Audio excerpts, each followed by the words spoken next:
Hello YouTube, my name is Gucci and, no, sorry guys, I am fanboying off Gucci, but when he becomes a YouTube partner, I am making him a YouTube background, so I'm pretty proud about that. Anyway, today I'm going to be making a basics for the YouTube background tutorial. This video is made for SFX DC, because he's just unloading Photoshop and he doesn't know any of the controls in there. So this is a tutorial. It's going to be helping him and anyone who doesn't really know how to use Photoshop and what the basics for a YouTube background are. So first of all, what you want to do is you always want to start off with having a solid colour of black in the background.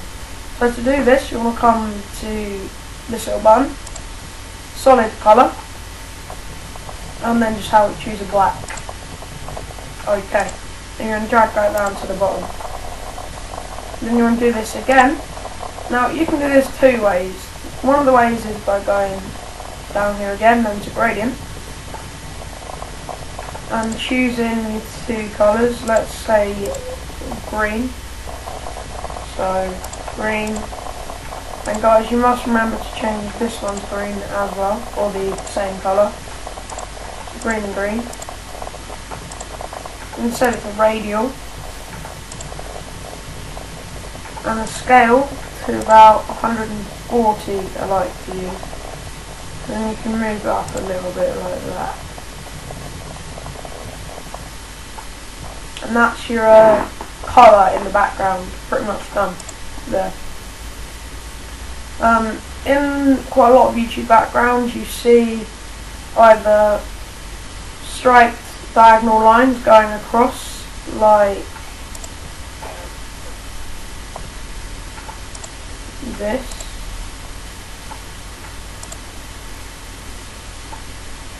Just zoom in for you. Put this on the overlay. You see quite a lot of lines going like this on YouTube backgrounds. Or you see, well, let me just delete this. Delete, come on. Or you see more like a square pattern like this, grid like pattern. I'm going to show you how to make both of them in Photoshop, and it's really easy actually. So if you want to go File, New, and for the grid I want to make a width of 20 and a height of 20, and click OK. Zoom in, and then double click the background, and then just click OK, so this layer isn't locked anymore. And then make a new layer. Sorry, cancel that and delete that layer. I'm going to duplicate the background layer. Then on the top layer, double click it, go to stroke, and position inside. You want to put the size down to about 1. And there you go. You could actually put it on the centre, but that doesn't look as good, so inside, and click OK. Now what you're going to do is you're going to click File, just Edit, Define Pattern, and then you would save your pattern as grid. OK. Close that off. Nope. And now for the diagonal lines, go to File, New, Width 100, Height 100. OK. And for this, you want to get your pen tool, click in one corner, then hold Shift and click up in another corner. Now with your brush, on this brush, on a size of 1, you want to right click, go back into the pen tool, right click and stroke path. Tool brush, Okay. And then you just delete the path. And this isn't in line, so I'm just going to move it up a bit. Oh, sorry. Unlock it if you move it. And that looks shit, so I've done it wrong. Hang on. I'm going to make a new layer and then I'm going to straight the path. Obviously if you do it inch perfect the first time, you won't have to do this, but I'm not perfect, so I do have to do this.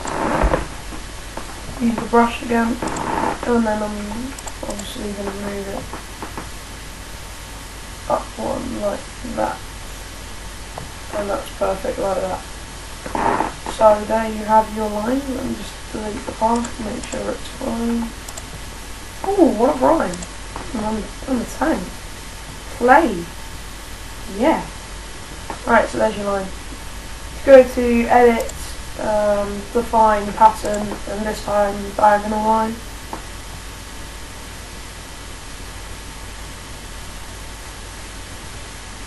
Oh, what a spell. Diagonal line. Close that off. Nope. And then in Photoshop, how you put them on is you would come to this button again, pattern, and then you'd see your two patterns that you've made, one diagonal line and one grid. And then for the grid that's fine, for the diagonal line you want to change the scale down to about 20. And then for both of them you just put the layer style to overlay. And there you have it. That is that is your background done. For the bits you see in the middle here, this is obviously using a template. I'll put this template in the description if you don't already have one. And what people like to do is they first like to put a stroke on it. We're using green, so I'm going to put a green stroke. The size you want to have no bigger than 2. 3 is just disgusting, and you don't really want it too thin as 1. So okay.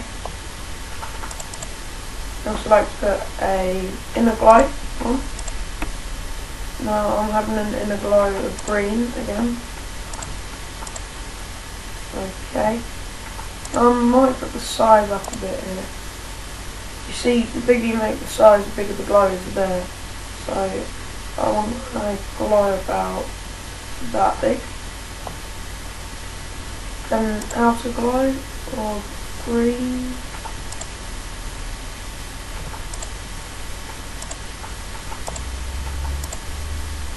And I think my inner glow is a bit too strong, to be honest. I think we'll keep it on 8.